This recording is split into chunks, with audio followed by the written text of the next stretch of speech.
konca druge svetovne vojne so minile že več kot 3/4 stoletja, zato bi si mislili, da o tem obdobju vemo že praktično vse, pa vendar nas vedno znova presenetijo nova in pretresljiva odkritja.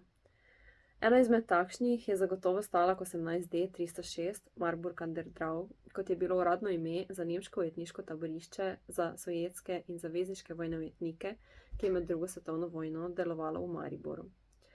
Gre za precej nepoznan del preteklosti mesta Maribor, saj za to nekdanje taborišče v Melju vele malo kdo. Še posebej nepoznana je usoda sovjetskih vojnih ujetnikov, tako imenovanih Rusenlagerjih oziroma ruskih taboriščih, ki so bila leta 1941 in v prvi polovici leta 1942 taborišča smrti.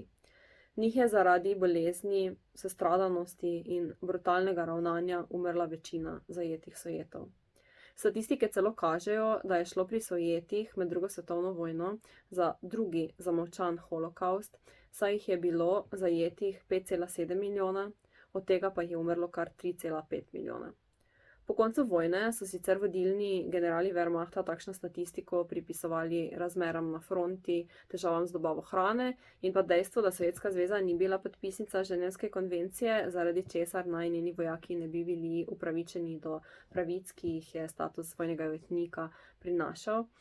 Vendar pa danes vemo, da temu seveda ni tako in da je bilo ravnanje s sovjetskimi vojnimi ujetniki plod premišljene in načrtovane politike nemških oblasti, ki so v Sovjetih videle manj vrednega ideološkega sovražnika. Eno izmed takšnih uničevalnih taborišč oziroma taborišč smrti je bil tudi mariborski Stalag 18D 306, ki je deloval na območju nekdanje vojašnice in carinskih skladišč v mariborski mestni četrti Melje. Sovjetski vojni ujetniki so bili popolnoma ločeni od dela za zavezniške vojne ujetnike, bili so popolnoma brezpravni in nezaščiteni strani mednarodnih zakonov, tako recimo pri Rdečem križu niso bili registrirani kot vojni ujetniki in jim zato tudi niso pripadale pravice, ki jih je ta status prinašal.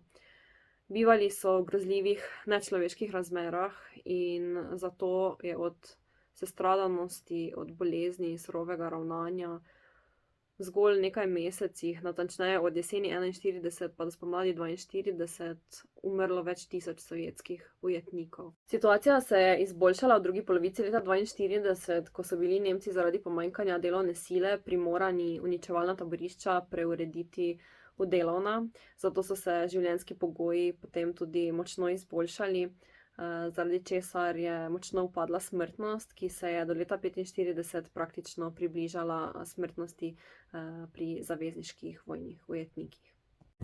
V okviru mariborskega taborišča Stalag 18D pa je nekaj mesecev pred prihodom sovjetskih vojnih ujetnikov najprej začelo delovati taborišče za zavezniške vojne ujetnike. Aprila 1941. To so najprej bili vojaki Kraljevine Jugoslavije, nato so se jim pridružili še vojaki Grčije, Velike Britanije, Francije, Avstralije in Nove Zelandije. Kar je zanimivo, je to, da je bilo med njimi tudi 417 vojakov britanske palestinske brigade, med katerimi so bili tako Arabci kot Judje. In vsaj po poročilih Rdečega križa so bili slednji tretirani enako kot ostali britanski vojni ujetniki. Bivalne razmere so bile v zavezniškem delu taborišča vsaj v začetku prav tako precej slabe, saj je razsajal tifus, bilo je polno uši, prav tako še niso uredili njihovih bivališč in so morali bivati zunaj v šotorih. Vendar pa se je situacija s časoma precej uredila.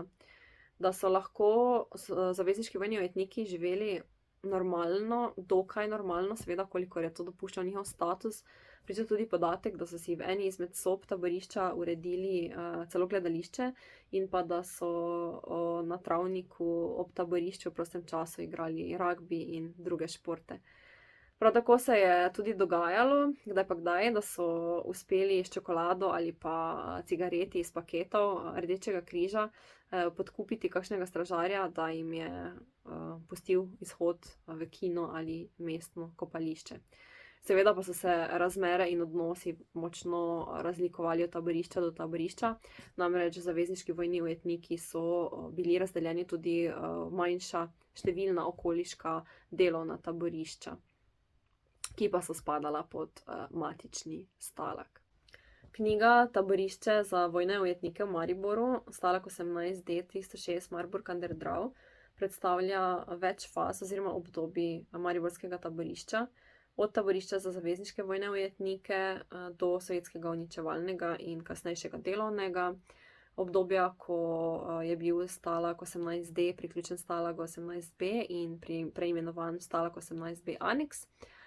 In pa reorganizacijo ujetniških taborišč leta 1943, ko je bil Stalag 18D potem ukinjen, na njegovem mestu je nastalo manjše delovno taborišče z oznako G-V 1046, ki je z ostalimi okoliškimi delovnimi taborišči potem spadalo pod veliko matično taborišče v avstrijskem Wolfsbergu, Stalag 18A.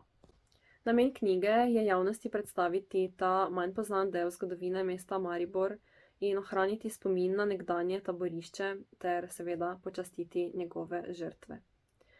Knjiga je plod večletnega raziskovanja in je nastala na podlagi arhivskih virov iz Arhiva Republike Slovenije, Pokrajinskega arhiva Maribor, pogrebnih knjig Pobreškega pokopališča Maribor, Štajerskega deželnega arhiva, Londonskega vojnega muzeja, Londonskega nacionalnega arhiva, Vojaškega arhiva v Freiburgu in pa arhivov Rdečega križa. Knjiga vsebuje najnovejša spoznanja in slikovno gradivo o mariborskem ujetniškem taborišču Stalag 18D, tako da vljudno vabljeni k branju.